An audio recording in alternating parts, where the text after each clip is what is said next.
Daan pa lamang patungo na sa hanap buhay. Kakarampot na kikitain, ilalaan para sa pamilya.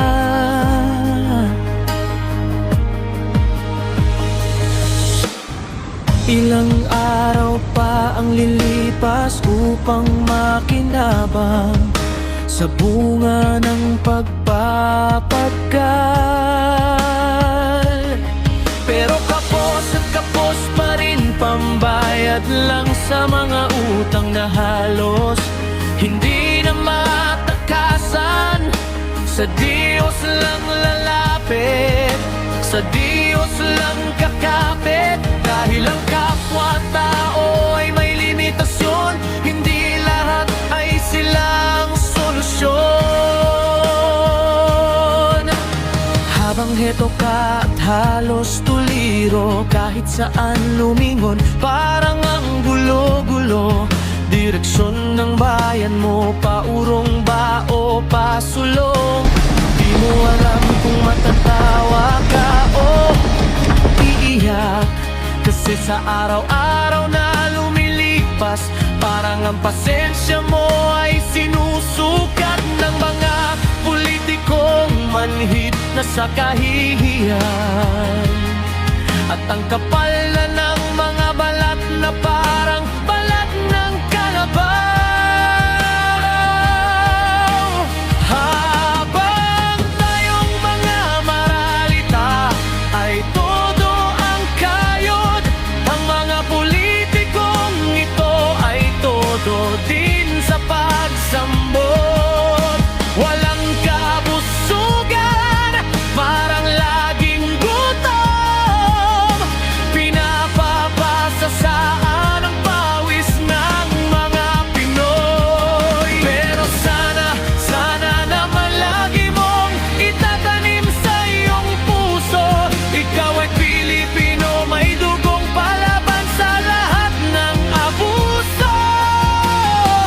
Huwag kang mapapagod maging Pilipino. Noong Enero 2001, dumagsa ang daan-daang libong tao sa EDSA para ipanawagan ang kanyang pagbibitiw. Nagsimula ito nang nasangkot siya sa huweteng payola at nang hindi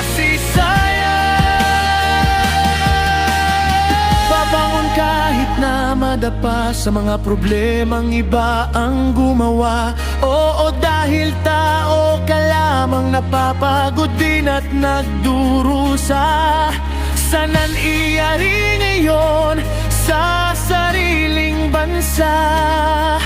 Pakiusap ko sa'yo, ano man ang maganap, mangyari na ang mangyari. Huwag kang lulubay, huwag kang bibitaw. Lalong huwag kang mapapagod maging Pilipino. Sa awa at tulong ng may kapal, ang lahat ng may Sana magising ang bawat Pilipino sa tungkuling magbantay at manindigan. ay pagbabayaran nila ito. Pakiusap, nagsusumamo, huwag kang mapapagod maging Pilipino. Alang-alang sa mga darating na bagong henerasyon, ako'y nakikiusap at nagsusumamo, huwag kang mapapagod maging Pilipino.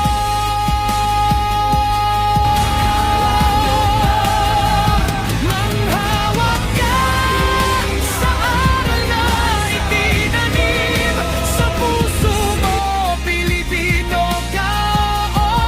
Naway hirap sa akin ang binibigyan. Hirap ng mga Pilipino, lalo pa pinapahirap ng ating namumuno. Hirap na po kami, pati pamumuhay namin, anak buhay, kapirwisyo na.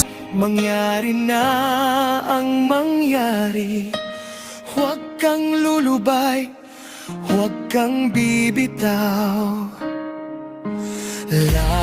Lalong huwag kang mapapagod maging Pilipino.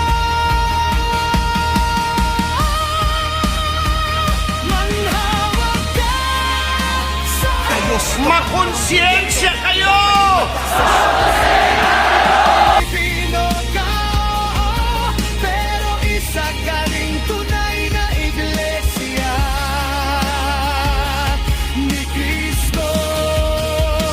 Ano man ang maganap, mangyari na ang mangyari.